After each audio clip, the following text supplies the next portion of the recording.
amno cali yare shibin ayaa cabasho ka muujisay dacwad maxkamadda sare hortaale oo saaka fulinteeda laga bilaabay Cerigabo waxaana maxkamadda sare ay qaraar soo saartay ku xayirtay beer guri iyo meherad ay leeyihiin waxayna sheegtay inay raacfaan ka qaateen maxkamadda gobolka Sanaag balse aanay ku soo wargelin xayiraadda ay ku soo rogtay waxayna sharci darro ku tilmaantay xayiraadda lagu soo rogay iyadoo sidoo kalena ugu baaqday madaxweynaha Soomaaliland gudoomiyaha maxkamadda sare taliyaha ciidamada booliska Soomaaliland inay wax ka qabtaan cadaalad darro ay ka tirsanayaan maxkamadda gobolka Sanaag وسيدا أي هذا الكود كتير.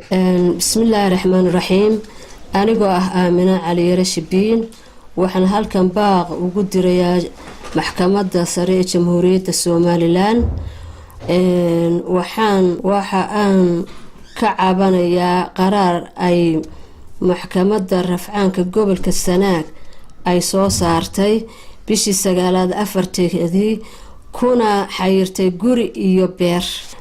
قرار كاس أنو كقاضني رفعان ونقاضني محكمة السري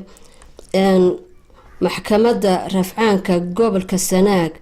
وينجا أقبشي بشي سجالات لبية طبن كذي لبدا كون يسديد يطبنكا وحين قالك ودرتي محكمة السري وحين قبتي بش سجالات لبية طبن كذا لبدا كون يسديد يطبنكا شابدي يصحيحنا وقواس دبا وحنا نصيب دراء ما انتو بشي اي طبنتا هاي بشي طبناد لبدا كون يسديد يطبنكا محكمة رفعانك قبل كالسناق حيراد وحاي سارتي بير iyo guri iyagoo aan nuqulkiina soo siinin iyagoo aan soo wargelinin ayay ciidan ku soo qaadeen saaka 10kii subaxnimo guriga iyo beerta ay xayiraad saareen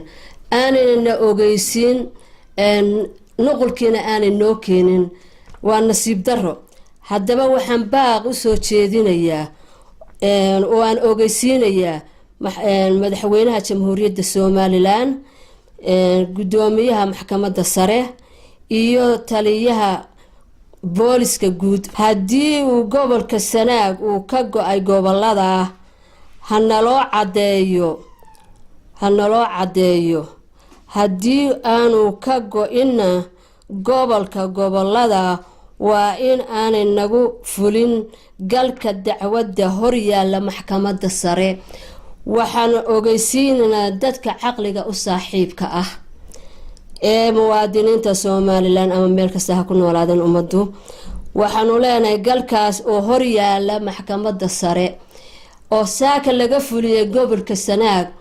waa wax lala yaabo Soomaalidu waxay tiraahdaa hashimaankayga gadeema mishaar bay liqday galka maxay tahay maxkamadda sare hor yaalla oo saaka Cerigabo laga fuliyay waa wax lala yaabo weeyaan haddaba waxaan ka codsanaynaa intaan kor ku soo xusay inay arinta wax laga qabto Saciid Muuse Farax Cerigabo